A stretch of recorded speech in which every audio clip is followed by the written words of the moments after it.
All right, and welcome back, everyone, to Ultimate Admiral Dreadnoughts. We have some things to talk about. So, I have been playtesting like a motherfucker over the past couple weeks. I do apologize. I haven't actually recorded over the past couple weeks because I've been really wanting to hammer down the patch. I really wanted to get an idea of like what was the most optimum way to actually play the game and actually do things the proper way. And I've learned a lot within the past uh, couple weeks, and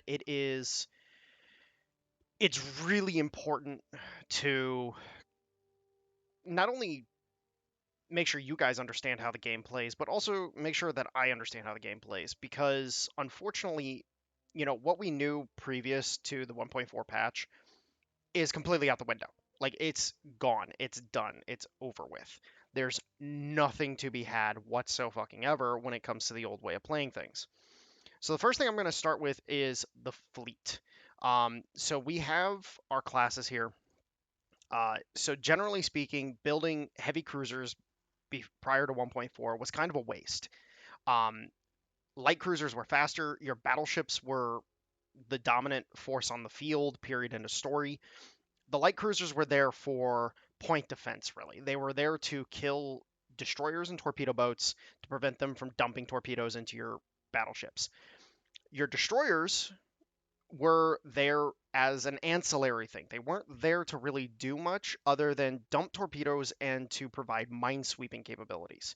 That was kind of that was kind of the niche that they just fulfilled until later on destroyers got a lot more dangerous because they could have more guns, they could have more torpedoes, they could have longer range torpedoes, and so destroyers kind of were the kings of the late game because you could build so many of the fuckers. And once they start getting, 2,500 tons and the like, they really became their own dangerous thing. Um, Light cruisers, they've always occupied this point defense thing where you put 5 or 6 inch guns on them, you send them out to engage with the other enemy cruisers and the enemy destroyers, and they kind of just fulfilled that point defense role. And then the battleships, of course, would just lay waste to whatever the hell they were shooting at, whether it be another battleship, a cruiser, and hell, with a prominent enough secondary battery, could defend themselves from enemy destroyers pretty effectively as well, except in the case of longer range torpedoes. Once you start getting into the 8, 10, or 8, 9, 10, 1,100 kilometer range torpedoes, at that point in time, battleships kind of lost the ability to defend themselves against them because you couldn't see the destroyer dumping the torpedoes in most cases. So that's kind of the whole thing with the prior to 1.4. But with 1.4, the balance of the game has been shaken up to such a degree that I think it really bears a question. Are heavy cruisers here? And the answer to that is yes. I've been playtesting like crazy, and heavy cruisers are definitely on the menu, boys. Um, and as such, somebody made a comment about why haven't I done any heavy cruisers with this campaign yet, and it's because I didn't know what the balance of the game was going to be like, and so I was just playing meta, and I was playing what originally worked the best. Fewer ships, be able to control your situation a little more, so on and so forth. But now, after playtesting quite a bit, I've realized that you need to have a lot more ships, and you need to have heavy cruisers in your fleet. You definitely need to have heavy cruisers in your fleet. Now, in the aspect of more ships, if you do not have 100 plus ships, you're basically screwed with your campaign. Not in the fact that you're going to lose or you're going to have a harder time. You're actually going to have less battles. Somebody made a comment about how there's very few battles and so on and so forth. And I've been playing around trying to figure out like, okay, why am I having so few battles? And I've kind of wondered like, why is the AI not engaging me? And the reason is there seems to be something with task forces. So the AI, because like for example, our Illinois class battleships, are dreadnoughts. They're big and they're mean, and the AI does not want to fight these things. They barely want to fight the North Dakotas because the North Dakotas are very efficient ships. They've got large guns, they've got good secondary batteries. They're not to be trifled with. Even though they're pre-dreadnought battleships, they're not to be trifled with whatsoever. And so task forces that have these ships in them tend not to be attacked by the AI. And as such, there's a lack of battles because I'm just cutting a swath across the map, just taking territory. The AI's just not contesting. And as such, there's nothing going on. This is where having and auxiliary forces, like garrison, like cruisers and destroyers, comes into play because oh, that's where you're going to get the majority of your battles at this point in time. So it's really important to, have a lot more ships so that you actually have something going on rather than what we've been dealing with this campaign. And again, playtesting and understanding what the hell is going on is a big part of this. So, with that being said and all that jazz, let's get into it. Let's actually see what we're doing and what we got going on. So, I've also been made aware, and again, after playtesting, I've found that this is 100% correct. The priority research is good for the early game, but once you start getting into the era we're in, 1900 to 1920, you do not want to prioritize three researches. At most, you want to prioritize two. And even then, sometimes only having one priority is a good deal. Like for example, if we look, that checking off that priority immediately dropped this by 5 months. Um, and so I've been playing around with it quite a bit, and it's actually it's a big deal. So we're actually going to do something a little different here. Generally speaking, I would have a few more priorities going, or at least one other priority going by this point. My playtesting, I always stopped with three at 1900. But we're going to go down to one, and we're just going to focus on engines specifically because we need to let the rest of our tech catch up. Which, if you see right here, we're at average tech. I was able to, in my playtesting, I was able to hit advanced by 1895 almost guaranteed. And then by 1900, I was very advanced. I was the most advanced country, or almost the most advanced country on the planet. And nobody could really challenge me, period, in a story. So there's that. And then we're going to go ahead and we're going to design ourselves a heavy cruiser. Again, prior to, actually, I need to open these up. Prior to this patch, heavy cruisers really just didn't feel good. Like they just felt like they were floating targets. Um, and so I never really used them. And now I'm sitting here and I'm like, oh crap, I need heavy cruisers. Um, so let's go ahead and look at what heavy cruiser hulls we have available. So we have the Armor Cruiser 1, which is sitting at 20. This is sitting at 18. Um, what's our other class of like cruiser running at 20? Okay, so we have to be minimum 20. So we have to use this hull in order to get that. And then we're maxed out at 7,000 tons right now, which is perfectly fine. Let's go ahead and do that. And then let's start building this bad boy up. Let's go like that. And then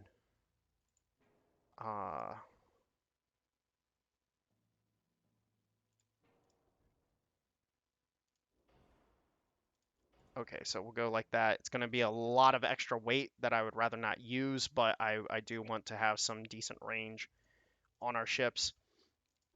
We'll go ahead and since we have Mark II 7-inch guns, we'll use those. We actually haven't gotten Mark II 6-inch guns for some reason. That's kind of weird. Now, a lot of people might ask, okay, is there a point of going heavier guns on your heavy cruisers? Yes.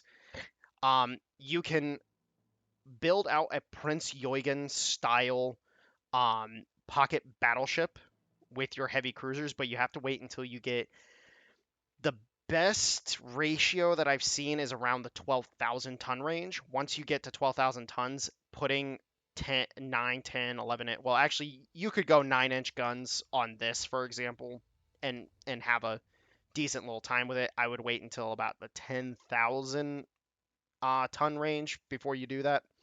But like the 10 and 11-inch guns, you can't put it on anything smaller than a 12,000 and be efficient. There's just not enough space on the ship for the ammunition. The ammunition stowage is very low, and it's just not a good time to really try to use the bigger guns on a smaller hull like this. 7-inch guns, though, those are perfect for what we're doing. So we are just going to go like that, and then let's go ahead and throw some casement guns on there. Actually, okay, we'll go ahead and just do 3-inch guns, and then we'll bump them up to 3.9-inch guns. To do what we need to do, throw some torpedoes on there because torpedoes make the world go around. We'll go ahead and pump this up to turbines. Turbines are incredibly inefficient. I would much rather have geared turbines, but we're going to do this because this is going to help the heavy cruisers weight-wise, and on top of that, it's actually going to with the acceleration and everything, and the engine damage chance, and so on and so forth, the turbines are pretty good for this. For this hull, or for this class or category of ship. That's the word I was looking for. Okay, so let's go ahead and outfit her. Go to. We don't have. Yeah. This tells you how far behind on tech we are. We don't have reinforced bulkheads yet, which is kind of a problem to say the least. And then that. We'll go enhanced reloading. We do not have advanced hydraulic turrets yet. And then let's see what our max belt is. 6.1. Okay, so let's go. Let's see how heavy we can make the armor on this boyo. And really just drive home the protection as much as possible. Then let's crank these up to 3.9-inch.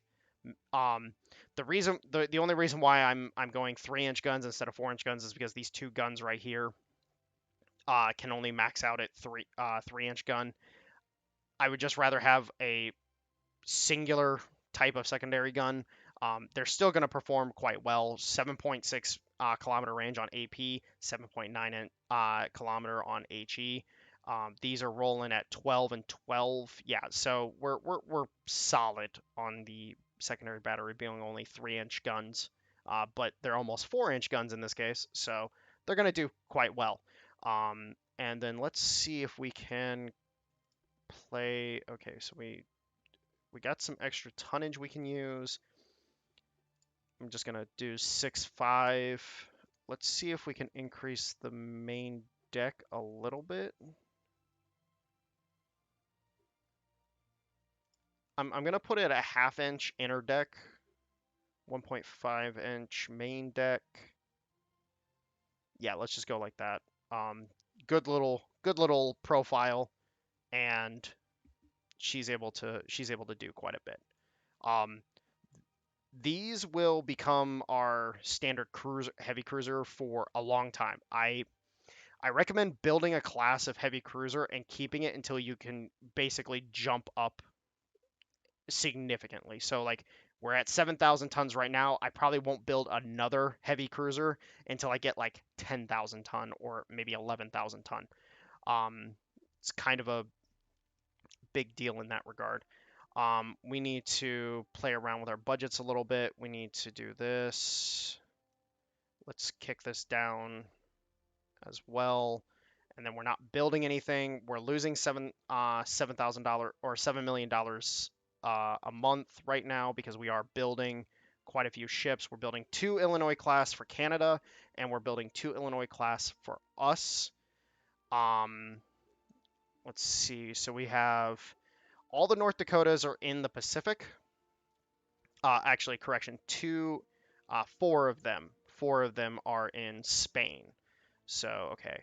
I again, I haven't recorded in a while, so I have to take note of where things are. So we got 4 Illinois class on the East Coast. We are currently building 2 for the West Coast. And then we also are building a bunch more cruisers uh, for those fleets because the other little rocks have been dispersed to the other sectors of the map. And then we've got 2 destroyers for each of those fleets as well, which cool. Actually, do these have mine hunting equipment? I don't remember if I put mine hunting equipment on these.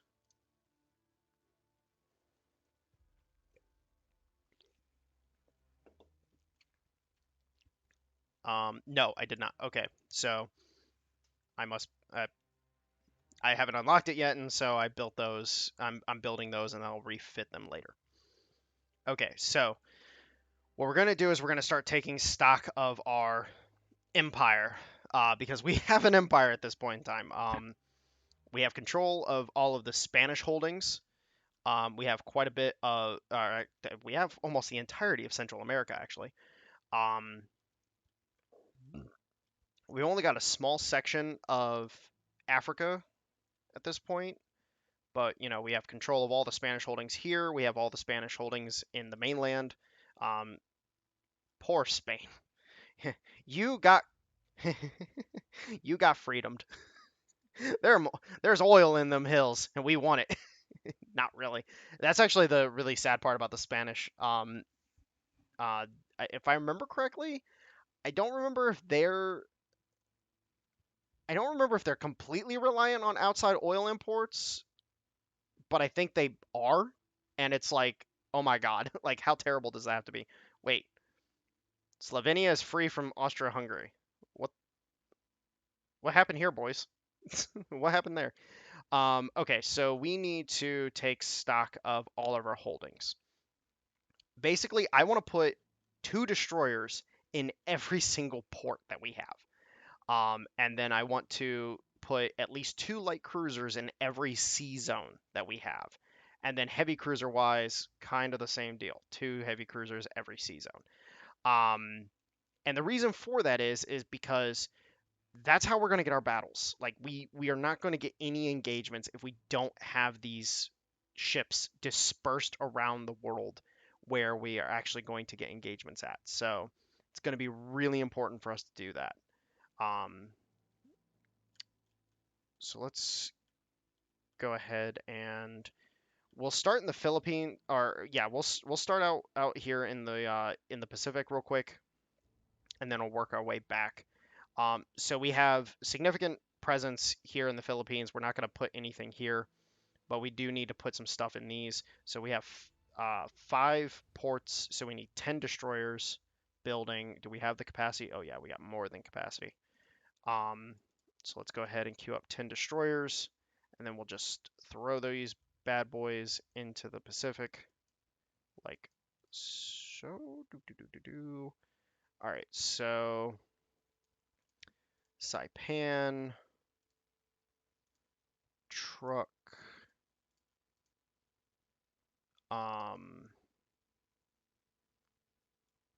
not seeing any of the other ports over here. So what we'll do is we'll throw all of them into Saipan, and then we'll send them to their different ports afterwards. Um, and then we need 1, 2, 3, 4, 5, so another 10 destroyers for uh, the Africa holdings. And destroyers are the easiest ones to build and put out there, so that's why I'm like, hey, let's start with these. So Mauritania, Bata,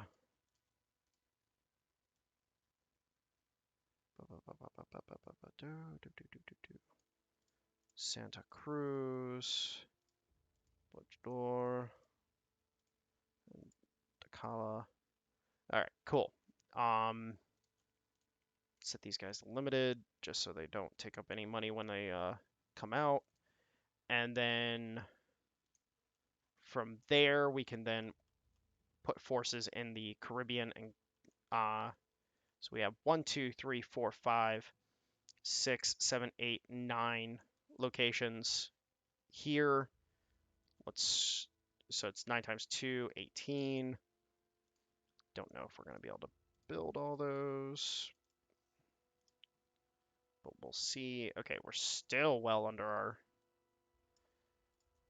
our dockyard capacity, which is good.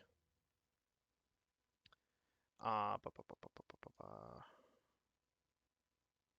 right, so let's Puerto Lemon, Santiago de Cuba, Habana, Guantanamo, Nasebe, Bluefields, Balboa, Colon, San Juan. Okay, cool. All right, and then let's go ahead and let's do the Spanish holdings next. 1, 2, 3, 4, 5, 6, 7, 8. And then so that's 8 times 2, 16.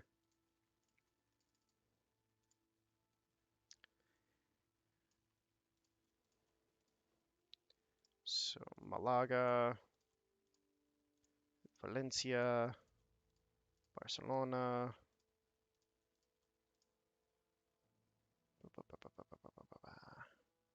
La Coruna, Bilbao, Cadiz, Luva, and where is Mallorca?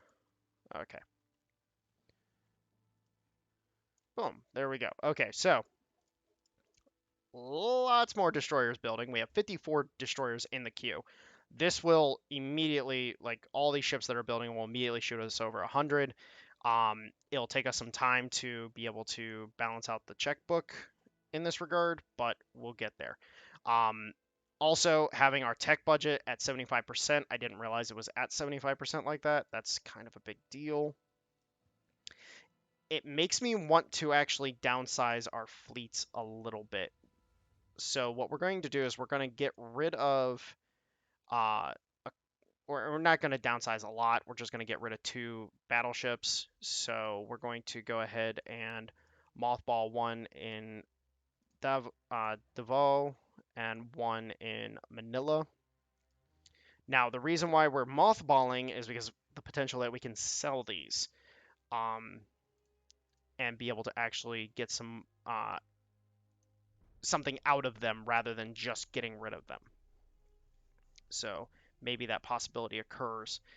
Unfortunately, our monthly balance is absolutely atrocious right now, so we do need to take care.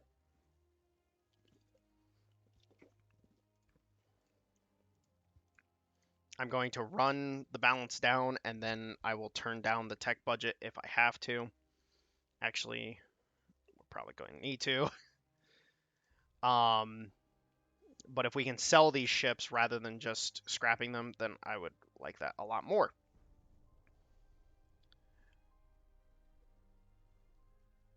What's our GDP per month right now?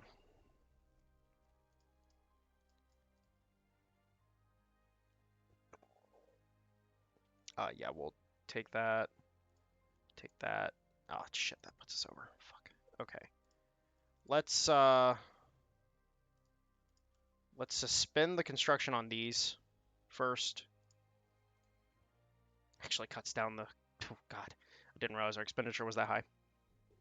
All right, so our per month, we're still over 1%. That's actually massive for our situation, because we're going to be growing at such an exponential rate compared to others. And that's also the other thing. So I have also sat down and figured out that a few nations are impossible to play right now. Spain, or at least for YouTube purposes, Spain, Japan, China are basically untouchable. You cannot play them or I cannot play them if I wanted to do a series on them. I would love to do a series on them. Mind you, China is my favorite faction to play, just because location-wise, it's just a really fun campaign for me. But you cannot play them, or I cannot play them because every time you go to war, your economy just basically dies every time you go to war. So it's basically impossible in order to do anything. Um, so I just unfortunately am not going to be able to play those factions, which really sucks because I would love to. All right, so we got 4 months left on these. We got 2 months left on the Little Rocks, so we're sitting pretty. We're sitting pretty. We'll be able to get these monthly expenses down um, relatively quickly.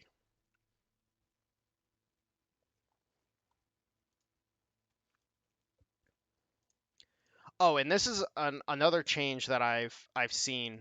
So we are going to avoid allying anybody, um, and we are going to try to avoid fighting wars against people who are allied with other people. Like for example, our relations with China are quite low. Um, I do plan on taking territory off of China just to be able to um, gain our even stronger foothold in Asia. But at this point in time, trying to actually go to war with people who have other allies is freaking impossible because you're just going to be at permanent war. Because you're just going to have relations deteriorating with everybody, and it's just impossible to actually do anything. So it's just really really annoying trying to do that. And actually, you know what? I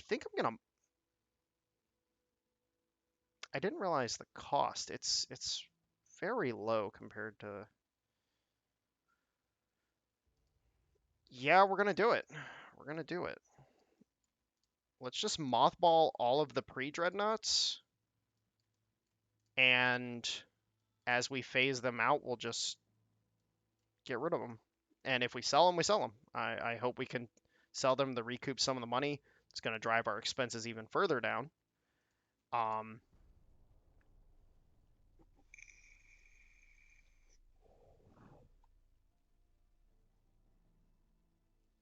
all right, so the light cruisers just finished up.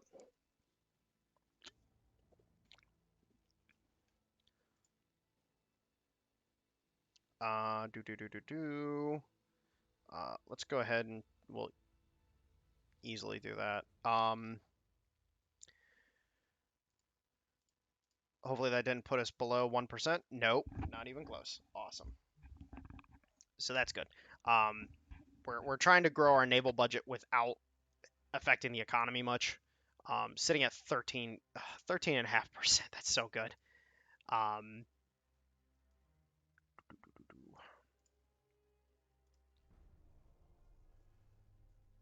and that gave us a little more time. So our that dropped by 10 million. Those light cruisers, they were costing us something. So we shouldn't actually have to touch the tech budget at all in order to stave off bankruptcy. I don't remember if I got hit with the if I did go into bankruptcy once or not. So in this game, if you don't know, you're able to go into bankruptcy once um, in the campaign, and it gives you a massive unrest, naval prestige hit, and they give you a crap ton of money. Um, it's not something you want to do, but you can kind of game it early game as a way to get a crap ton of money real quick and to be able to give yourself a boost. I wouldn't recommend doing it. And all those destroyers are about to finish up, so we will our budget's going to or our monthly expenses. Oh yeah, no, it cut it almost in half. Oh my god.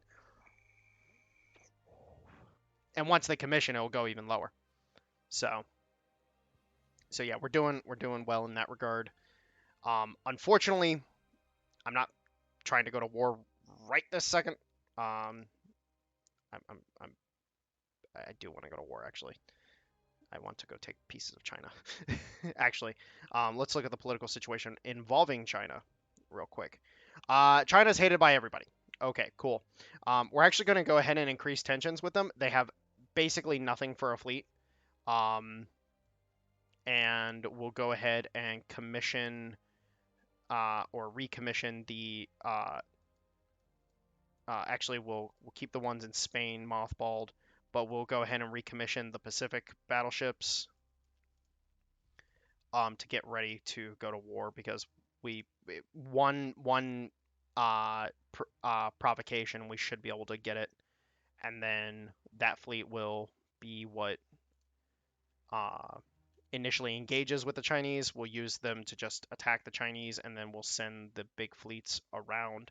Actually, it might be a good idea to actually send the fleets now. Yeah. Okay, let's start moving the fleets over to the Pacific.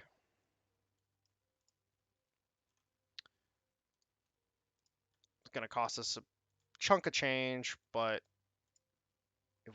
if we actually get the provocation off and we go into war, then we'll be able to actually do something. Um, those are gonna finish commissioning, so that will drive the. Oh my God, that drove. That was the commissioning was 40 40 million 40 million. Like that's ridiculous.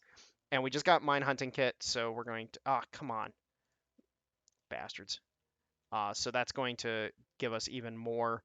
Um, once these are done commissioning, then we'll have that, and then we're 1 month from finishing the Bainbridge, which will give us a chunk of cash. Oh yeah, we're about to get a bunch of cash in from ship sales, so we're doing phenomenally. I planned it all. Um, actually, let's go ahead and restart the construction of these. It, it was all within my plans.